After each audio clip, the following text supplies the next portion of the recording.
Today we are going to draw a cute little unicorn. Let's start with the head and then draw the face. Such a sweet little one. Now we add a big fluffy mane and some cute little ears. Adorable. And don't forget the horn. Next, let's draw the hooves and the body. Our unicorn will be sitting.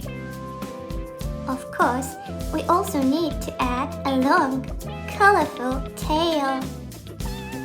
It actually turned out pretty nice. What do you think? I'm going to color it in a candy style. How is yours going?